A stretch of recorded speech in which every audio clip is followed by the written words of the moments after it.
YellowTelescope's YellowTelecast, the best practices for the best practices, providing the medical industry's best practices to the medical industry's best practices since 2008. Are you a doctor? Do you work for a doctor? Do you want to earn more, be more efficient, retain your team, hire for success, or just want to have a better lifestyle? I bet you do.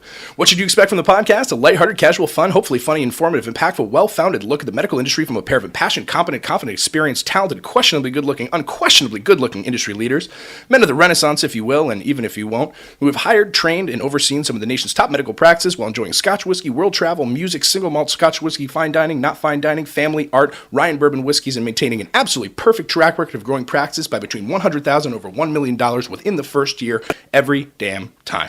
Listen to the podcast, and for more on how YellowTelescope can help grow your practice, visit YellowTelescope.com for upcoming events, published articles, recorded speeches, past issues of our complimentary email newsletter, testimonials, and more. Get started here. Hi, everybody. Hello.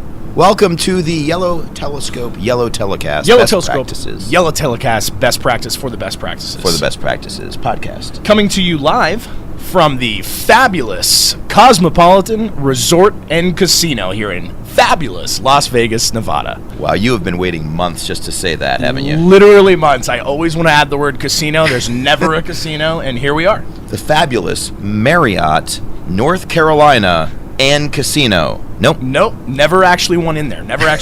It's weird. But we made it. We're here. We've got the fabulous view of the Las Vegas Strip behind us here. I've got to tell you, this may be the best view we've had yet. And we kick things off at the Fontainebleau, overlooking the ocean. Yep. We've done New York.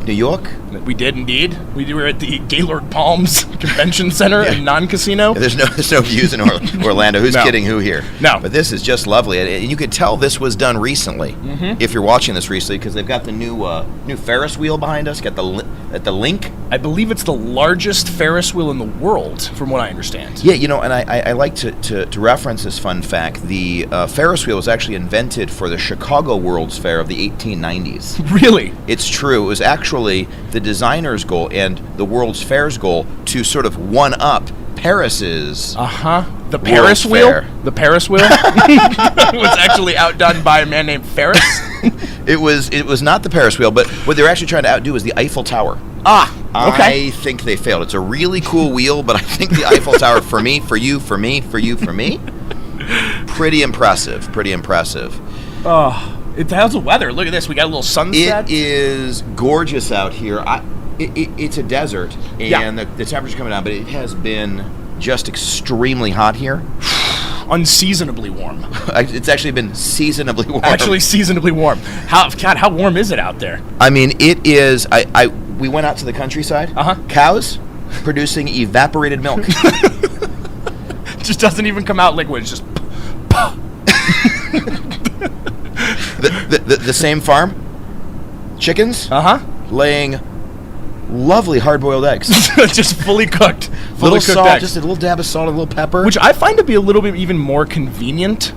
Why because spend the time to boil or cook? Nope, just laying cooked eggs. Yeah, if there were crabs walking around, we'd have Benedict. And moving on.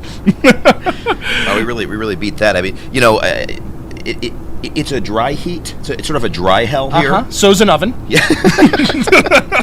Have we now had enough? Yep. In fact, speaking of, it's a dry hell. That's they were laying deviled eggs. Actually, I'm sorry. That's trying to go full circle. Wow, we're riffing tonight. Are we sipping? I think we are. Really mixed it up tonight, by the way. Yes, we've decided to make a couple changes this evening to our typical single malt Scotch selection, which has dominated the preponderance of accomplished podcasts. That is possibly English. It sounded American. Dumb-telligent. To me, dumb-telligent. Yeah, so we figured when in Vegas, pick something a little wild. What whiskey's had in Vegas doesn't necessarily stay in Vegas, but we're changing it up. We're doing the Bullet Rye. The Bullet Rye whiskey. Our first rye whiskey featured. And so you've got, obviously, your bourbons. You've got your single malts. You got your blendeds. You got your Munchen. Which that's something I'm not going to be featuring on this for some time. Anything made in a bathtub, I'm going to be questioning. Yes. Potentially. Yes. But this is a true straight American rye whiskey using a 95% rye mash for a superior rye whiskey experience. Indeed, and it is. It's one of the lighter ryes, because you got 95% rye. You expect a lot of spiciness. You expect maybe a little less sweetness than the bourbon. That's why I tend to like rye personally better than the bourbon. I think you're a little bit more of that sweetness bourbon kind of guy. Thanks. You're sweet for saying that. What I will say is it's delicious. I love a good rye. My favorite rye, which I hope we feature down the road, is the Angel's Envy rye. You got to go out and buy yourself a bottle because it's like eating liquid alcoholic brown sugar. Brown sugar. This is a little lighter. It's a hint of touch dessert. Of spiciness, but really just a nice, well-rounded rye. Cheers, buddy. Reasonably priced and delicious. Really fantastic. And just because it's a summer's night, we figured to put a little ice in there. Yeah, we got to. When it's it's 106 outside, but it feels like 106 outside. because of the dryness, yeah. Absolutely, it's a dry heat. By the way, are we going to be teaching anything today? Are we going to learn anything? Just talk whiskey the whole time? Nope, just whiskey the whole time. Okay. No, let's learn. Yes, let's do it. Let's learn. I'm excited about the trip. I will say this. We visited the largest whiskey selection in the United States here in Las Vegas. It's called Whiskey Attic. It's a tasting. Special shout out to Adam and JD. Wow. Over at the Whiskey Attic. Wanted to have them on as a special guest. Next year. Had the pleasure of meeting them. Sampled 10 whiskeys. Yep. Out of 1,400 bottles. 1,400 bottles. What else can you say, really? Oh my goodness, it was a fantastic experience. Friendly people, a lot of history about their own tasting method, the history of tasting, all the way back to pre-biblical times. Don't give the secrets away. They started with Ugg, the Neanderthal, smelling and tasting. Something like that, and then it eventually led to us having some whiskey. It was really fantastic. We're getting better at whiskey. It was a lot of fun. Yep. A lot of fun. Make sure you come here. It's something a little different to do when you're in Vegas. Because nobody drinks in Vegas. So. No. There's no excuse to do so. Right. Jumping in. What are we learning about today? Well, over the last 6 years, Sean, I think we've noticed a lot of the companies that we work with, a lot of the practices, medical practices we work with, we found that they really needed the most help with conversion of their existing leads. It's what we do well. Well, we do it best, I feel. It's what we teach best. It's what people need most. It's our best practice. Absolutely. And we found that once we could get a practice up to the average 60 to 85% in-office close ratio in which we average, then... It's only every practice that averages between 60 and 85% in-office booking ratio. It's only all of them. Just shy of 101%. It's 100%. We found that once we got to that point, we really needed to help maybe increase a few leads. There are some doctors that usually the major faux pas is, guys, I don't really need more conversion ratio. I just need more leads. Well, if you're closing 20% of the people that are coming into your office, 30%, even only half of the people that are coming in your office, you don't really need more leads yet. You become more efficient at actually converting the leads. I need more gas. I get 1 mile a gallon. I need a 1,000-gallon tank. Or you might need a tune-up. Get a hybrid. And get more efficient. So once we do get that, 50-mile-a-gallon car, or we get that 80% close ratio in office. Correct.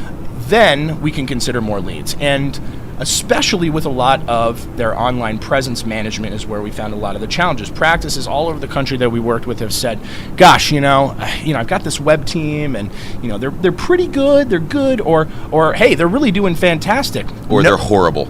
Absolutely terrible. About 80% that. Yep. I hired someone I thought was totally normal guy. Turned out to be a crook. And on to the next guy who is just slightly better.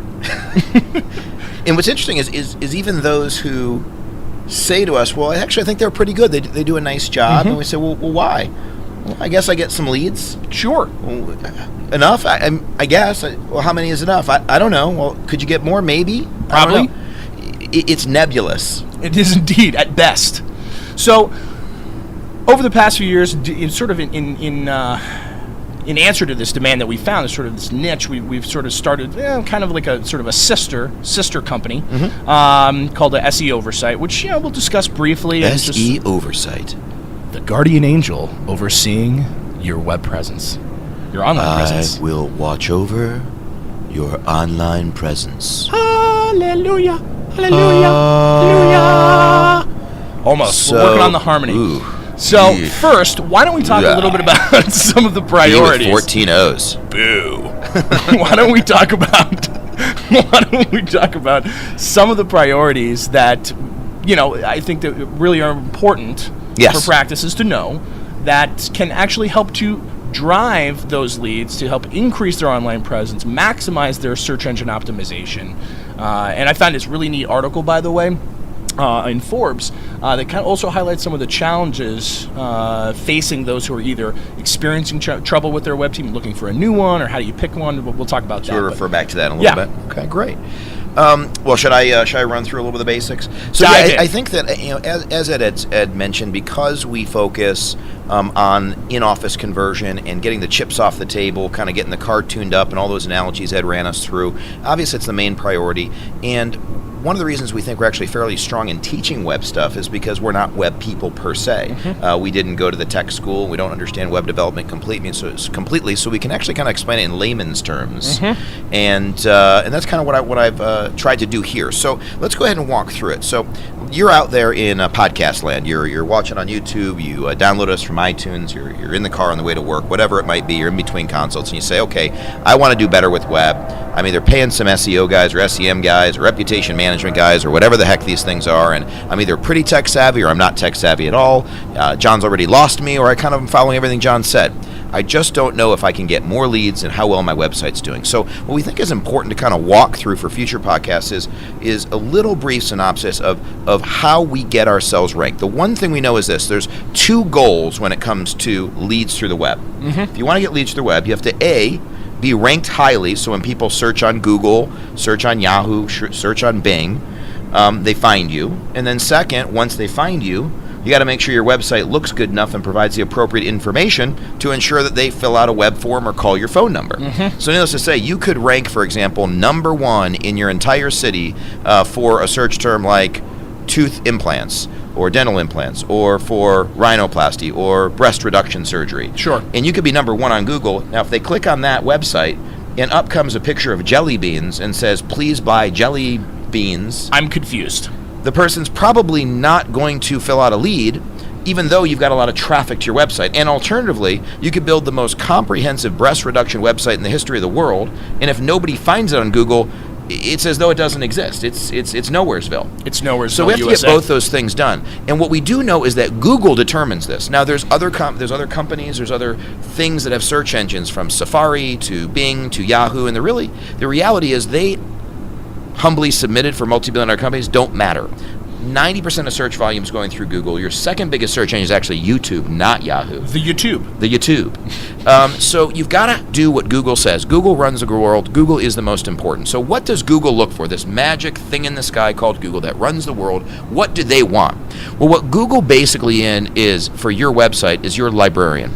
Your website is a book. So let me walk you through some basic analogies. Have I lost you? Have I bored you? Am I doing well? I'm right there with you. Flowing like a twig on the shoulders of a mighty stream. That is correct. Planes, Trains, and Automobiles. We love it. It's amazing. And I just watched that again recently. Really? Gobble, gobble. You'll bring the cranberries. And, okay. One moment, sir. You're aware you have no functioning gauges? Nope, not a one. There were 3 or 4 Planes, Trains, and Automobiles references.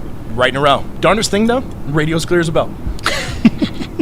So, Google's looking for? So Google's looking for your book. How are we going to find it in the library? Well, the first thing that Google's going to look for is the age of the website. And there's nothing you can do if you're a brand new doctor and it's your first website. You're not going to be able to be built in 1994 if you weren't built in 1994. So it's something you just don't worry about. Yes, it'd be nice if you found an older website, but we can't always do that. So how do we overcome that? And if you have an old website and it's not ranking, how do we get it to be better? Because obviously an older book like the Odyssey or the Iliad is going to be carried in almost every single library in the world.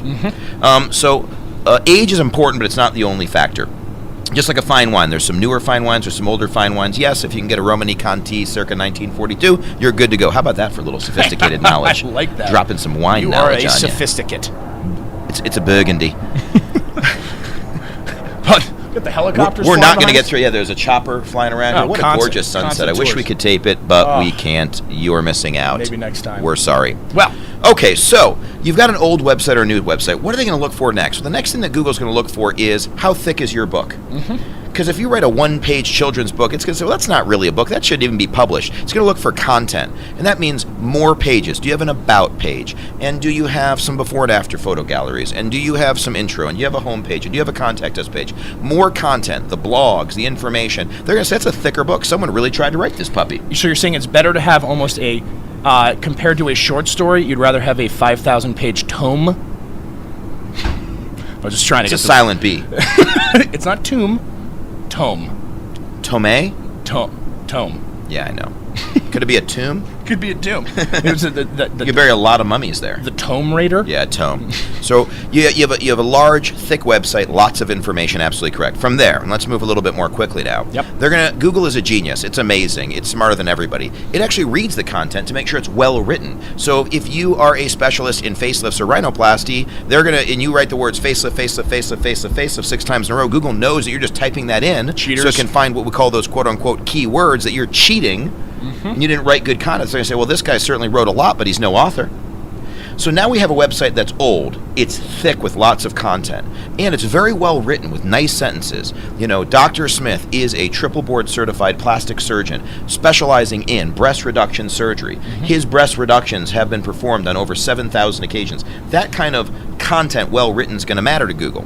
So they're starting to say, okay, you're coming onto my radar here. The next thing they're going to look for is dynamic content. Not just lots of it, not just well written, but different forms. They're going to say, do you have photos, before and afters? Do you have video content? Do you have links to articles and testimonials from patients and a variety of different types of content? In other words, are you a picture book? Are you an awesome textbook with great information and visuals? Or are you just an endless wordy thing that gets people bored? Following me so far? With you. Excellent. Anya like lasagna. It's my Italian food joke. Hey.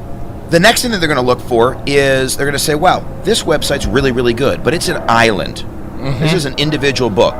Then they're going to say, well, is this a part of a greater trilogy? Is this a part of Girl with the Dragon Tattoo? Or is this a part of The Hobbit? Or what's the other one? Not The Hobbit, Lord of the Rings. Lord of the Rings. Harry Potter. There are multiple books by this author. So what they start to look for, if they look at your website as the island or the center of the wheel or the nucleus, they're going to look for the spokes on the wheel, the web, the things that are interconnected to your website, which is rating sites. In the plastic space, that might be a realself.com or a practicestock.com or a Vitals. Sure. Health grades. RateMD. RateMD. There's a number of them. The more places that you're there, they're going to look at places that you're blogging and answering questions, like a Make Me Heal, or a Hair Transplant Network, or a Bald Truth Talk in the hair space, or any number of other kind of blog spaces, some of which add value and some of which you love and some of which are free and some of which cost money. But they're going to say, do you have an interconnectedness? And if you've ever heard of link building, that's sort of a way to kind of get that interconnectedness. We're not going to go into that much detail because we're trying to explain it in layman's terms. Yep. So now they're going to say, wow, this author's world-renowned. Everybody knows about this, and so we're going to rank them higher and higher. And that ultimately leads to what we call a PR. A PR stands for page rank. Page rank rating. Yeah, page rank ranking. Page rank ranking. Per ranking. So your page rank starts off as 0. Something like a Google or a Facebook is like a 9 or a 10, which you'll never achieve. Some of the best cosmetic surgeons, elective doctors in the world have a 5. A 6 would be unheard of.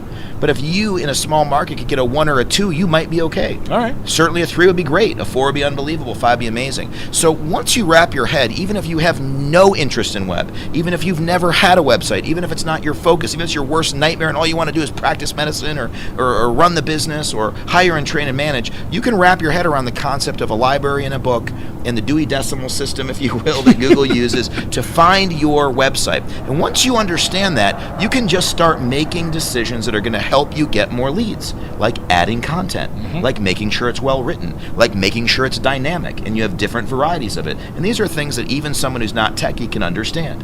Do you have YouTube videos? Are you transcribing them? Are they linking back to your website? These are the types of concepts that we teach. So the reality is that it's fairly simple to understand the basics. That allows you to better manage your web team. Now, obviously, there's tons of complex stuff, which is why even me, someone who might be a 7.5, a B minus in terms of web stuff, can manage the process, but I still have to outsource and get certain web stuff done. And why there's such a need, even for the most exceptional doctors and staff who really are techie, to still need some oversight because there's much more technical stuff like metadata, like transcription of videos, like link building, like page tags, and a million of other things that go into building a really powerful website that unfortunately most web teams, you can't really tell if they're being honest with you. Some of them mean to, and they just don't fulfill things. Sometimes just leave the plate spinning. Sometimes they're just lying. And that's why SEO oversight exists. But we can kind of come back to that. So let me stop there. A lot of information. What are your thoughts and questions? And does this relate back to that article you were telling me about? Absolutely does. I mean, I think that it's nice to have at least some of the priorities outlined. I think, like you said, there's so many of us out there that just have no idea about what to even do. You know, hey, I'm a doctor, okay? I fix noses, I scrape moles off, I check feet. I don't do any of this web stuff. So I got to hire... Are you a podiatrist? No, I just check feet. I'm a cardiologist. Let me see those toes. It's more of a hobby than a vocation. But either way, we need someone to help us out, you know? I mean, you hear a rattle in your car. I'm not a mechanic. I'm taking it to the shop. I'm going to find the expert to, hey, while you're over there. Here in Vegas, the ice melts quick. That's right, because it's 117 degrees.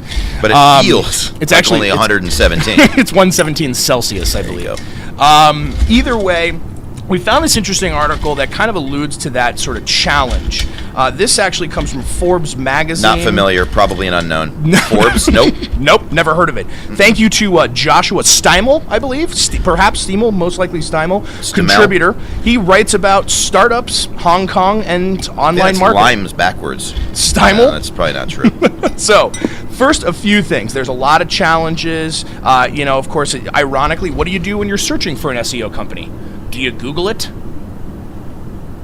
You probably do. See? You probably do. Oh, that's actually kind of smart. If I want an SEO company, I would just Google them, and whoever comes up number one probably is pretty good at SEO. Probably pretty good Makes at SEO. A lot of sense. Well, apparently not necessarily Throwing because ice at the camera just for fun. Well, why not? I'm gonna hit it and then knock it over, and then we're really in trouble. So, there are a lot of things in here that are kind of almost counterintuitive, which as you know, we love. Standard YellowTelescope fare. Indeed. This is interesting. This is probably one of my favorites. Hey. That'll do. Cheers. She'll do. Here's a statement. All SEO firms are scam operations. True or false? I would assume not all. Well, apparently the statement, according to Joshua Steimel, is 100% false in that it's 95% true. So, basically, he actually quotes the late Rex E. Lee in a statement about lawyers, which apparently applies fairly equally to SEO firms, that, it's just a shame that an entire profession should be maligned because of just 200,000 or 300,000 bad apples. So he's essentially saying, look, there's some good eggs out there, but there are two. It's plural. It's at least plural. There's two good web companies out there, but most of them aren't necessarily telling you the truth. But by and large, there's some shisty operations out there, and I think that shady, shisty, shifty. Scary.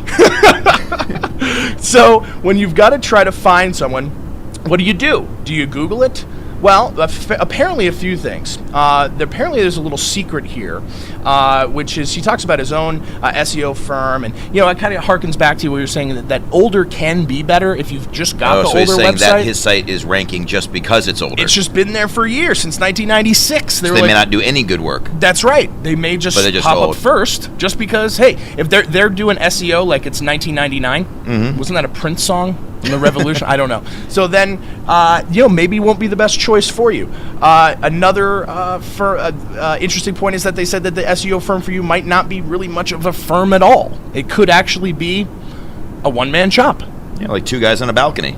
We will do your SEO. Call and hire us now. That's right. We have no experience or ability, but we can explain the concept quite well. Indeed, it could be a double-edged sword. Could be some guy in his basement who promises great things, but also could be that really talented individual that you need. That's sort of the specialty, and frankly, maybe they don't have as many clients, so they're not getting distracted. So which harkens to another point. I love dedication. Indeed. Now, with that said, you say, well, I really want somebody established. I want that, Fortune 500 level SEO company. I want make sure there's at least, Well, that's silly for an individual practice or a small group practice, I'm assuming. Would you agree? Or no? I would think so. Yeah. I mean, oftentimes their fees are going to be much higher. May not be able to afford them. Are they trying to shut down the podcast? Something. Yeah, we've been caught. There it is. We shouldn't have broken into this room. I mean, we tried to find something on the 60th floor. All they had was 59. So, not all SEO firms are scam operations. Don't necessarily pick the largest or the smallest, but how do you really find them? Well, first of all, you need to decide on what you need. What are your priorities? Leads. How many more? 9. Then you got to make 9D. 90 leads. 100. Well, 90, 100,000. Joshua Steinwell actually poses an interesting question. Do you need link removal? Do you need reputation management? A one-time SEO audit, ongoing SEO, link building, pay-per-click or PPC management, retargeting, content marketing, or one of the other? All of the above. W, all of the above, or one of the 20 other services. Oftentimes, they'll actually literally have a checklist and say, hey, we do everything. We do it all.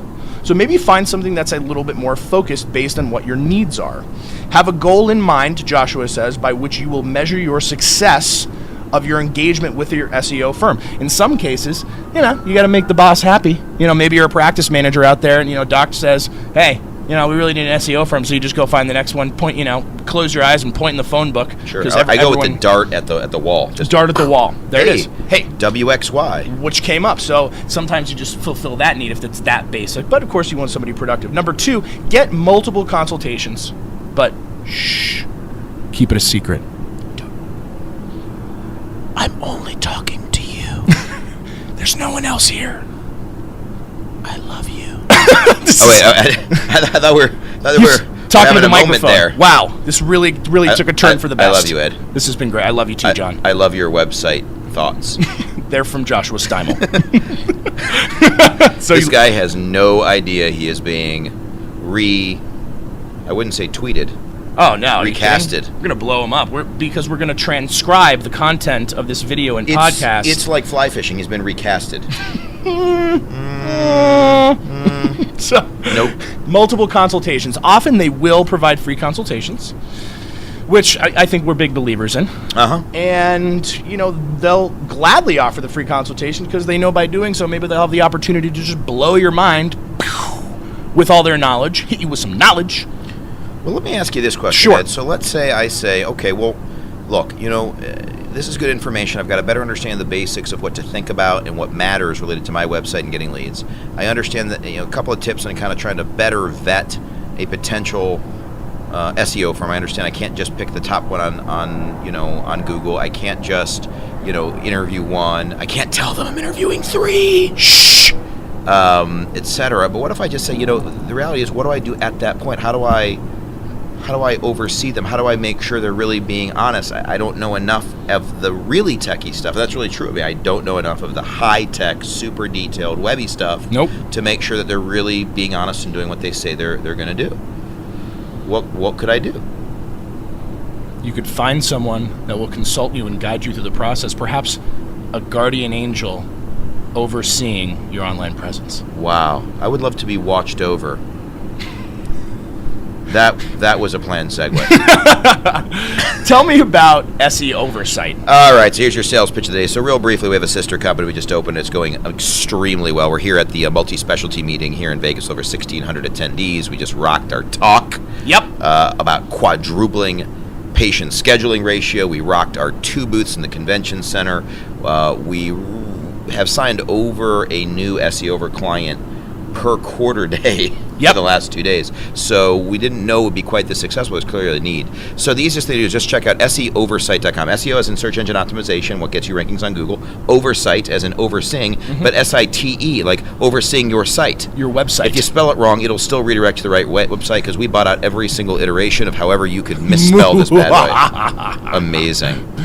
It's a great website, and it's ours. And so for those of you guys out there who may be having a little trouble overseeing your web team, maybe you're doing well, but you don't know what well is. Should you have double whatever that number is? Or should you have half that number? Or maybe your web team is openly failing you and you know it. Or maybe you're just not sure. Get in touch with us. No long-term contracts. Nope. Reasonably priced. We'll get you an extra treatment or surgery every 3 or 4 or 5 months. You pay the bill. Absolutely. And that's what we do is we are the guardian angel watching over your online presence. Indeed. It's going to be fantastic. I'm excited about the whole idea. That's the most I could possibly pitch on one podcast. We've gotten a lot of good feedback about it. Apparently there really was a big need. Harkening back, by the way, that's my word of the day, by the way. Harkening. I've been harkening. That was like frequently. A really interesting movie theater brand in like Phoenix circa 19... Harken? I don't know. 1989. Harkin Theaters. Harkins Theaters. Harkins. This is not of interest to others. Please. I'm What else can fascinated we talk personally. about?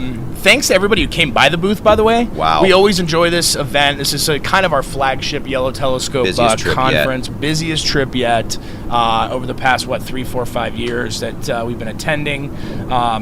Thanks to Randy Waldman for throwing the party. Much appreciated. Indeed. And, it's just a great time. Everybody stopping by the booths with a lot of great friends. Really good dinners here in town, by the way. By the way, we don't do this every podcast. We got to talk about a few things we love in Vegas. And It starts with Whiskey Attic. It does indeed. That's, by the way, that's attic, like not above, addict. not addict.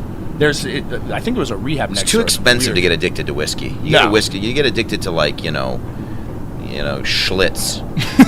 Like I'm addicted to Schlitz. Strawberry Boone's Farm. Oh, I love that stuff. Ugh. Poured over ice cream. Oh yeah. No. Yeah, that is a liqueur. No. But let's see. We started out at Mastro's Ocean Club. Oh. It's a small chain, but the $39 lobster goodness. truffle mashed potatoes or the truffle gnocchi. Lobster mashed truffle gnocchi. Oh, it was expensive and so good.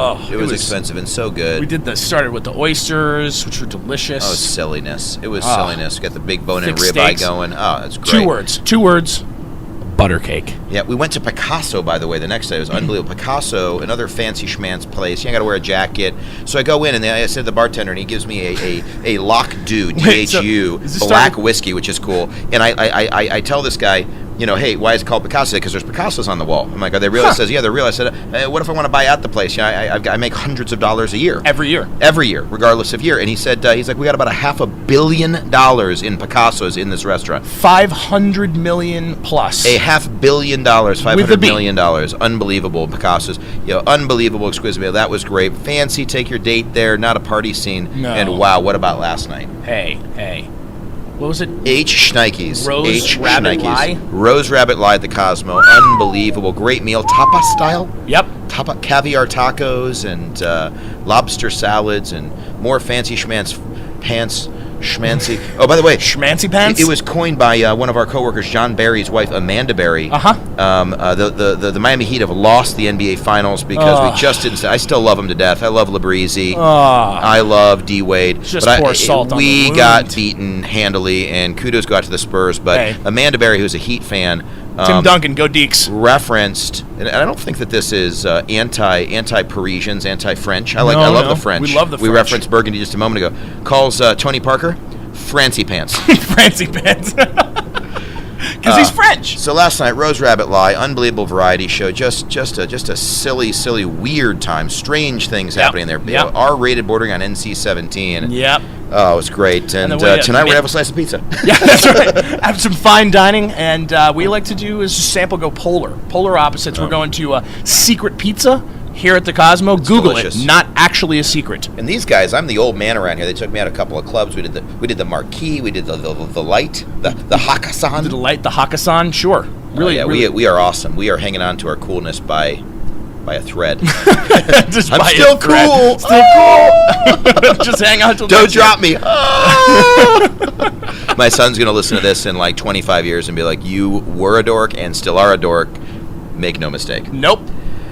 What else? Anything else in the Vegas list you just can't live without? Oh, my goodness. I always love the Bellagio fountains. It's so cheesy. I just like taking a walk it's down amazing, the Strip. amazing. If I don't walk down the Las Vegas Strip and hear Celine Dion singing to the Titanic song, whatever it was, don't. Now it's going to be in my head. Now, The guardian angel watching over your website.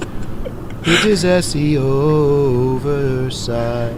and the fountains go quite crazy. So yeah, we always there they are right down there going nuts. Wow. Going nuts. Here we are, 600 feet above. Yeah, a little $3 blackjack at O'Shea's. I like playing a little poker at Binion's. That's my alma mater, my place of choice back in the day. A little off-strip action, a little In-N-Out Burger, even though it's more of a Cali thing. Hey, Pick some that of up the on the way boys to and the I airport. did a little karaoke at Ellis Island. Wow. Check it out. Yeah. Literally, we held a beer, big pint, $250, and my buddy says, it doesn't really taste like a Bud Light. She goes, oh, no, that's not a Bud Light, it's a light. It's just a light beer. That sounds terrible. Thanks to John Barry for that. All right, so we love Vegas. It could be great to be back next year. We do 10 days here every year, which is just enough, but way too much. It's a marathon. But not nearly enough. It's a marathon. Somehow we win every time. Yeah, you miss the family, but you know, it's not a bad gig either. Nope. Not a bad gig. So I love you, honey. Thank you for letting me come here for so long. Thanks, Shauna. We're taking good care of him, I promise. Yeah, we're coming home soon. Can't wait. Last couple things. Let's do a real quick news. Do the monthly note, but let's get the heck out of here. Do a little news. First of all, hey, you know what time of every 4 years it is? What? Halley's Comet? Solstice? It's the World Cup. Ah! Hey! I've been betting on some games. Doing a little sports betting at the sports book. Yeah, how'd that go for you? Nope.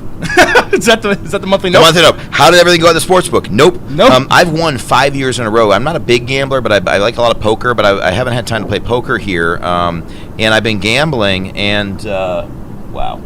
And doing a little gambling. I've had 6 sessions. Usually make them real quick. 6 little 20 minutes, 30 minutes here.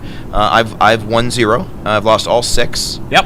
And did a little sports betting just to shake. I figured, hey, 3 hours of entertainment watching a FIFA game, a little World Cup game. Hey. I bet on USA, won. Nice. Every other bet wrong. Every You're a single other patriot. bet out. You're a true patriot. Like 1 for 6 on sports betting. It's, coming at you from Rio de Janeiro. So please call and hire us immediately. We are out of money here in Vegas. We have no money and no way home. Please call Ed at ed.org. Just email me. Not for profit Ed. Still ed.org, not for profit Ed. All right. So, thank you to the New York Times here on the sports page. Again, not familiar. Quote, lights went out, but he kept playing. Uruguayan players Go Uruguay. Ahora vamos. After head injuries stirs debate. So, obviously a lot of debate out there. Usually here in the U.S. we hear a lot about the concussions in the NFL. Oh, they're hardcore, and rightfully so. Football americano. I really like sort of the past tense. You've been concussed. I found myself concussed. And I said, watch your mouth. I like that, actually. That's good. So, That's good. Here from Rio de Janeiro, I just think this is so dramatic. I love it. So, the team doctor stepped away from his patient and motioned to the coaches on the far sideline. He rolled his hands one over the other, the signal that the stumbling player beside him, Uruguay midfielder Alvaro Pereira, would have to be substituted. That's my crowd cheering in the background. I hope so. Thank God no vuvuzelas this Who's year. breathing on the microphone? It's just really weird mid-podcast. Just like the one guy just breathes on the microphone. So the guy's flat on his back. Flat on his back. Yep. Got to be taken out. Got to be taken out 6 weeks without Who's got playing? the smelling salts? And at some point, even in his weakened state, Pereira was having none of it. Noticing the doctor's hand signals through his groggy haze, I'm quoting here, Pereira angrily pulled those hands down. Nice accent, nice roll of the R. Thank you. I like to over roll them sometimes. Wagged his finger in the physician's face and insisted he be allowed to remain in the game. When Pereira's coaches went along, he returned after less than 2 minutes on the sidelines, and then went on to play the final half hour of his team's 2-1 victory in Sao Paulo. So, wow. So, you know what I'm excited about is a lifetime of PTSD, severe pain, and endless headaches. Early onset of Alzheimer's. But, I bet he gets paid millions, right? I mean, it's a conundrum. So you're telling me he basically went like this. For those of you in TV land, you'll see this. He gets up. He has no idea where he is at all. He sees a referee, and he just goes like this. Correct. In fact, nope. Maybe you've heard this before. I will play. I can just see him sitting up being like, Jugamos! We play! Let's play! That's it. So, sí, vivimos en Miami y cada día estamos aprendiendo un poquito más español para nuestros amigos, doctoras y otras personas en otros países como Argentina, la República Dominicana, España, comprendo. México, I actually y otros understand your países. Spanish. Gracias por su support. I don't know the word for support in English. You know why I love Miami? Yes. Because it's so close to the United States. All right. It's amazing. They welcome me with open arms despite my Spanish being a second language. I love the flavor. I love the Spanish. I love the practicing of Spanish. It's fantastic. My wife lived in Spain for a year. She is significantly better than me. I tell her otherwise, and she reminds me that I am wrong. Well, that's what she's there for, John. It's correct. And she's great. She's Pretty impressive. Is that it? More news? We got another one. Wow. How about the story? We don't have to wrap up because we're heading into the third pour. Oh, that's right. And, boys, it's getting dark out there. The lights are coming up on Can the you strip. see me? If we say it loud enough, they can see it. Can you see me? Not if they're listening to you. No. So, guy in Japan got a little tummy ache. He says, something's going on. Something's going on. So they do like an MRI or something. Mm-hmm. They literally find a tumor. Okay? Okay. I think you did is this the same tumor as a podcast or two ago? Nope. The woman who grew a 95-pound tumor, but it was benign. It was 10 watermelons. Obviously. 10 watermelons. Because you would die by the time it was 10 pounds, yeah. That was one of my favorite, maybe my favorite stories so far. So you're like really reading up, kind of just Googling tumor news? No. It's what happens when you're goggling. I want to do a tumor story funny every news. month. So they're like, we got to get this thing out. We got to get this tumor out of there. Yeah, yes. So they go into his abdomen. They are operating. What do they find? A 25-year-old surgical towel that had been crumpled up into what looked like a softball-shaped tumor. They're like, oops, nope. Apparently, the patient by the way, thank you. This is from Fox News. FoxNews.com, I should say. Doesn't it just soak up the blood or something? I don't know. Apparently, he'd been carrying the cloth since 1983 or so. So when surgeons left the it infection, in him, sort of a slow-growing infection. I had a little minor ulcer surgery, and 25 years old, he's like, ooh, something's not right. What is that, like 7,500 days later it gets infected? Well, did he have this nagging pain for a quarter century? It's like debt. You don't go into debt overnight. You don't get out of it overnight. You don't get this infection. It took him over 28 more years to get rid of the infection. I love this. May be my favorite quote. According to an Asahi General Hospital spokesman, quote, "The towel was greenish blue, although we're not sure about its original color." Sort of a tie-dye. I describe it as sort of a nice patina. May I try to bring this all together? And This is truly being made up right now, and go. I think I'm onto something. It's Asahi Hospital. Yep. Which I believe is a Thai beer. Uh-huh. And it's sort of tie-dyed. In his beer belly. All right. High five. Yes. Nice. Nothing is more impressive than listening to other people that are really... It's like the comedian who thinks he's hysterical. And the answer is... Tuesday. Hey. We think we are hilarious. And, hey, look, he was fine. The guy is totally fine. He's finally got that thing out of there. Yeah. Yep. Wow. That is... Unbelievable. That's a great story. That was pretty amazing. Well... Well, I think we kind of did our monthly nope. Already. Which is, have you won in Vegas? Nope. Sort of like, kinda? Our other monthly nope is this. Every podcast we end with all the great upcoming events and all the big speeches coming up and all the places to come see us and the podcasts and the webinars and whatever. And Can we list some upcoming events, John? Nope. There's your true monthly nope. We have very little coming up, and it's nice. We're getting to the end of meeting season. And, a lot of your meetings are kind of heading into the summer when things are a little slower, and then you start heading to late summer and people are busy with vacations. Then you head back into season. A lot of these elective offices. So yeah, we do have a couple things. It goes without saying that the YellowTelescope flagship event, the YellowTelescope training seminar, October 10th and 11th. Yep. That's a Friday, Saturday. So I miss one day in your office. Is coming up in Miami. Had a lot of people sign up even just this past few days here at the conference. We had outsold last year's event 10 months in advance. We're just really adding to that total, and we're actually going to sell out. And that's one of those sales things that people say. But what happens is we're actually about to lock in our hotel. Yep. Typically the Fontainebleau or the Mandarin Oriental in Miami. Beautiful 5-star locations. 2 nights in an oceanfront balcony suite. Breakfast, lunch, dinner, cocktail hour, all your meeting materials, and we guarantee the event. If it's not the best meeting you've ever been to in your entire life, ever, we give you all of your money back. 100%. All of it. Ranked a 9.71 out of 10 by anonymous reviewers last year. Yep.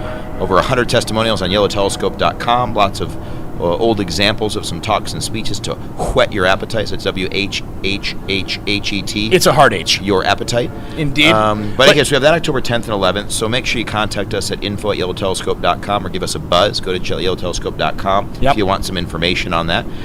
You really literally have nothing to lose. You can still break into 3 or 4 payments depending on what time you hear this podcast. So we've got that coming up in October. Really, besides that, we're mostly chilling out the rest of the summer. We've been, I mean, you know where we've been. Vacation. I mean, I think 2 weeks ago we were in New York for 10 days. days. Oh, yeah. At American Academy of Facial Plastic and Reconstructive Surgery. Orlando prior Prior to that at the fabulous Gaylord Palms Convention Center and non-casino. And non-casino resort. And then we're back here in Las Vegas for 10 days, so it's going to be nice to be home and just helping our clients and growing businesses, which, every single client has grown by $100,000 to $1.25 million the first year. So we've got a pretty good track record 100% of the time. I have every intention of maintaining that record. Yeah, and then we got the big SE Oversight coming out, which is great. That's SEOversight.com. But Very exciting. Not a ton to review in terms of upcoming events, but check out our next podcast. We've got some new talks and new things. We are heading to the big Florida ENT conference. We've been asked to speak there by one great doctor. We'll remain nameless for now. Yep. But we're excited about heading up there in late year, November-ish, but stay tuned for more news. What else you got for us, Edward? Other than that, I just want to thank everybody for coming out. Again, thanks everyone for coming by the booth here, YellowTelescope and the SE Oversight booth. Thanks to our fantastic team. Love my job. Love my people. Really awesome. I mean, I got to tell you. They don't like me. God, they hate me. But God, I think the world of them. Amazing talent. We're going to make sure it's reciprocated. You know, I and added it really up, is, John. Our team has interviewed, no joke, in their careers, over 15,000 people. No joke? No joke, over 15,000 people interviewed by our team. Over the what? Probably over the what?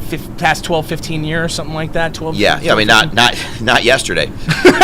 Actual people for jobs that we've placed in a variety of different jobs we've had over the years. But I don't know if there's a group of more talented people. No. And I'd say that's led by you, sir. Oh, I would say it's led by you, sir.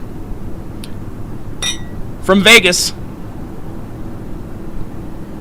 Have a great night. Thanks, everyone. Hey. Have a great morning. I don't know what time you're listening to this. Have a great. It's sometime somewhere. Isn't that the slogan? Yes, that's the slogan. It's sometime somewhere. There it is. Until next time, from the fabulous Cosmopolitan Resort and Casino Las Vegas. Until next time, everybody. That was fun. Vegas just brings it out of you. Woo! Brings it out of you. It's sort of alfresco podcast. Alfresco. Alfresco. Oh, thank you. I could run information for the next 2 hours. To alfresco. I'll thank you. I think we got 406 texts in the middle of that. Sorry, we were killing it. I'm sorry.